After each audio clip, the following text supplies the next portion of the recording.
भारत के प्रमुख बंदरगाह है पतन या पोर्ट। बंदरगाह पतन या पोर्ट ही बोले थे। पश्चिमी तट पर और पूर्वी तट पर। सबसे पहले बात करें पश्चिमी तट पर। पश्चिमी तट पर बंदरगाह कौन सा है? कांडला, गुजरात के अंदर है। कौन सा बंदरगाह है ये? कांडला बंदरगाह है। कांडला बंदरगाह राजस्थान की क्या है? सबसे नजदीक बंदरगाह है। प्रश्न आ जाए राजस्थान का सबसे नजदीक बंदरगाह कौन सा है? कौन सा बंदरगाह है यो? कांडला। देखो नया नाम क्या है? पंडित दीनदयाल। कांडला बंदरगाह का नया नाम क्या है? पंडित दीनदयाल। इसको जवारीय बंदरगाह भी बोलते हैं। एग्जाम में क्वेश्चन आता है कि कौन से बंदरगाह को जवारीय बंदरगाह बोलते हैं? कौन से बंदरगाह बोलेंगे जवारीय? कांडला बंदरगाह। ठीक है। महाराष्ट्र के अंदर कितने हैं? 2। उसके बाद हम गुजरात की बात करें। 2 बंदरगाह महाराष्ट्र में है, मुंबई और नहावा सोवा और मुंबई। मुंबई की हम बात करें तो ये भारत का सबसे व्यस्ततम बंदरगाह है। सबसे बिजी बंदरगाह कौन सा है? मुंबई। और हम बात करें सबसे बड़ा प्राकृतिक बंदरगाह है। मुंबई के 2 क्वेश्चन बनते हैं। एक तो ये महाराष्ट्र में है, सबसे व्यस्ततम और सबसे बड़ा प्राकृतिक बंदरगाह है। कौन सा है? मुंबई। फिर हम बात करें नहावा सोवा बंदरगाह की। इस नहावा सोवा बंदरगाह को क्या बोलते हैं? नया नाम क्या है इसका? पंडित जवाहरलाल नेहरू। पंडित जवाहरलाल नेहरू बंदरगाह। कौन से बंदरगाह बोलते हैं? नहावा सोवा। ठीक है। ये भारत का सबसे नया बंदरगाह है। सबसे आधुनिकतम बंदरगाह पूछा जाए भारत का तो कौन सा है ये? नहावा सोवा, जिसको पंडित जवाहरलाल नेहरू भी बोलते हैं। एक गोवा के अंदर है। गोवा में कौन सा है? मुर्मू गोवा या मरम गोवा। मुर्मू गोवा या मरम गोवा। प्रश्न आ जा कि कौन सा बंदरगाह जुआरी नदी के मुहाने पर है? जुआरी नदी के मुहाने पर कौन सा है? मुर्मू गोवा। तो प्रश्न आ जा कि मुर्मू गोवा कौन सी नदी के मुहाने पर है? जुआरी नदी के मुहाने पर है। ठीक है। उसके बाद हम बात करें कर्नाटक के अंदर। कर्नाटक में कौन सा है? न्यू मंगलोर। यहाँ पर सबसे ज्यादा किसका उत्पादन होता है? भारत में कॉफी का उत्पादन होता है। भारत में कॉफी का उत्पादन सबसे ज्यादा कहां पर होता है? कौन से राज्य में होता है? कर्नाटक राज्य में। इसलिए न्यू मंगलोर को क्या बोलते हैं? कॉफी बंदरगाह है।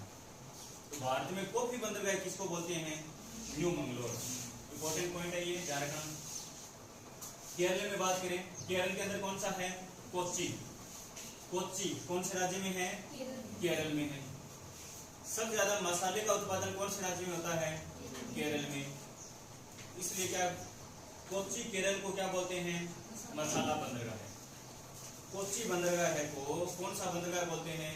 मसाला बंदरगाह है। एग्जाम में प्रश्न आ जाए कि निम्न से कौन से बंदरगाह को मसाला बंदरगाह कहा जाता है? तो कौन सा बंदरगाह होगा वो? कोच्चि बंदरगाह है। ठीक है। कोच्चि को अरब सागर की रानी भी कहा जाता है। प्रश्न आ जा अरब सागर की रानी कैन कही जाए? कैन कही जाए? कोच्चि बंदरगाह कही जाए। ठीक है। फिर हम बात करें तमिलनाडु की।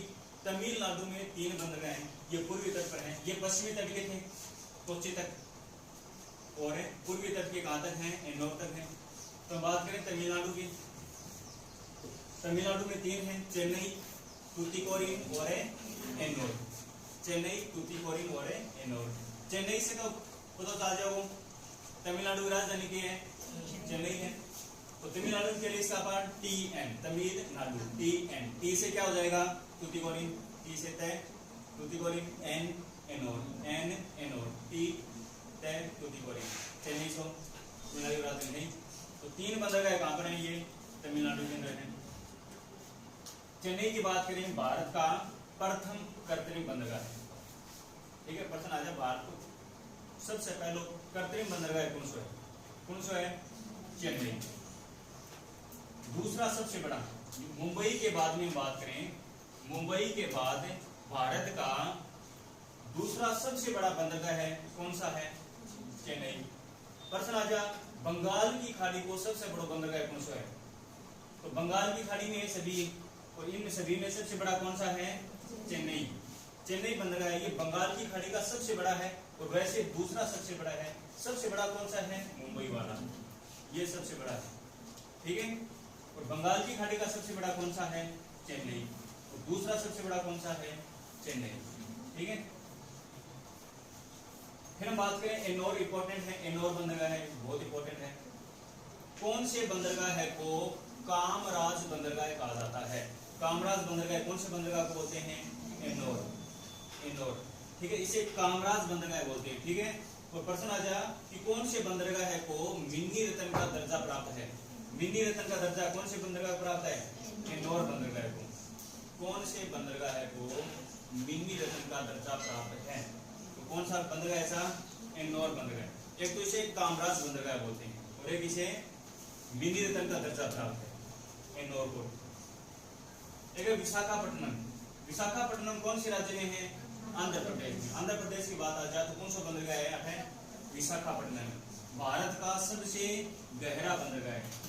भारत का सबसे गहरा बंदरगाह कौन सा है? विशाखापट्टनम, आंध्र प्रदेश।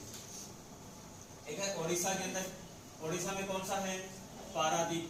पारादीप बंदरगाह है, बहुत इंपॉर्टेंट है। कौन से राज्य में है? ओडिशा में है। इसकी विशेषता क्या है? इस बंदरगाह से लोहा और एल्यूमिनियम, लोहा और एल्यूमिनियम कौन से देश को निर्यात किए जाते हैं? जापान को।